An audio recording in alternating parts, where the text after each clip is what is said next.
جمعہ کا دن اہل ایمان کے لیے اللہ رب العزت کی طرف سے ایک خاص انعام ہے کہ جو اس نے بالخصوص مومنین کے اوپر فرمایا کہ جس کے اندر ہر کیا جانے والا عمل نیک عمل وہ 70 گنا تک بڑھا دیا جاتا ہے۔ اور حضور نبی کریم صلی اللہ تعالی علیہ وسلم نے جمعہ کو مومنین کا اور فقراء کا اور مساکین کا حج قرار دیا ہے۔ یقیناً یہ ہماری خوش بختی ہے کہ ہم حضور نبی اکرم صلی اللہ تعالی علیہ وسلم کی امت میں سے ہیں اور ہمیں یہ انعامات اور یہ اعزازات اللہ رب العزت کی طرف سے عطا ہوتے ہیں۔ جمعہ کا دن ایک ایسا دن ہے کہ جہاں پر ایک طرف بندہ مومن کے نامہ اعمال میں نیکیاں لکھی جا رہی ہوتی ہیں، لیکن دوسری طرف جانے میں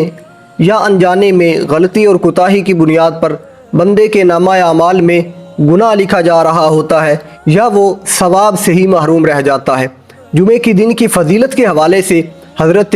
عبایہ ابن رفاعہ رضی اللہ تعالی عنہ بیان کرتے ہیں کہ میں ایک مرتبہ جمعہ کی نماز ادا کرنے کے لیے مسجد کی طرف جا رہا تھا تو راستے میں ابو عبس مجھے ملے۔ انہوں نے مجھ سے پوچھا کہ کہاں جانے کا ارادہ ہے، تو بتایا کہ مسجد کی طرف جا رہا ہوں۔ تو انہوں نے حضور علیہ السلام کا یہ فرمان علی شان میرے سامنے رکھا اور مجھے کہا کہ نبی کریم صلی اللہ تعالی علیہ وسلم نے ارشاد فرمایا من غبرت قدماہ فی سبیل اللہ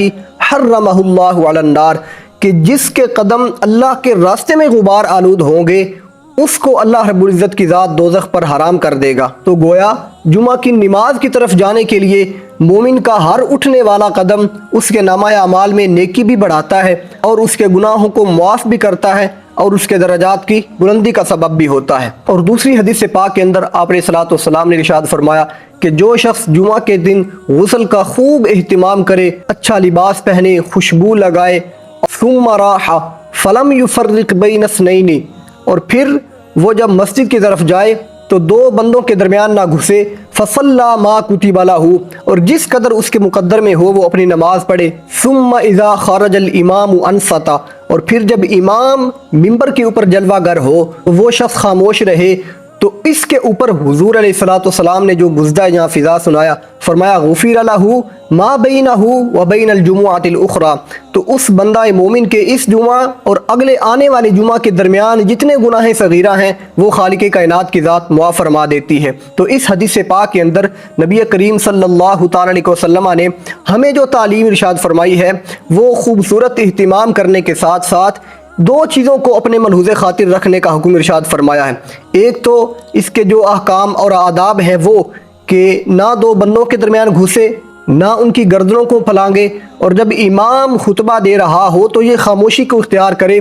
تو اس سارے عمل کو اپنانے کے بعد نبی کریم صلی اللہ تعالی علیہ وسلم نے فرمایا کہ اس کے پہلے اور دوسرے جمعہ کے درمیان جتنے بھی گناہ صغیرہ ہیں وہ معاف کر دیے جاتے ہیں۔ اسی حوالے سے ایک دو حدیث پاک اور آپ کی سماعتوں کی نظر کرنا چاہتا ہوں کہ نبی کریم صلی اللہ تعالی علیہ وسلم کا ارشاد گرامی ہے من تخطى رقاب الناس یوم الجمعہ، کہ جو شخص جمعہ کے دن لوگوں کی گردنوں کو پھلانگتا ہے، فرمایا اتخذ جسرا الی جہنم، کہ وہ جہنم کی طرف جانے والا پل تعمیر کر لیتا ہے۔ اور دوسری حدیث پاک کے اندر کہ جس میں خاموشی کو اختیار کرنے کا حکم دیا گیا، نبی کریم صلی اللہ تعالی علیہ وسلم نے ارشاد فرمایا اذا قلت لصاحبک یوم الجمعۃ انصت، کہ جب تم نے جمعہ کے دن اپنے ساتھی سے یہ کہا کہ خاموشی کو اختیار کر، فقد لغوت،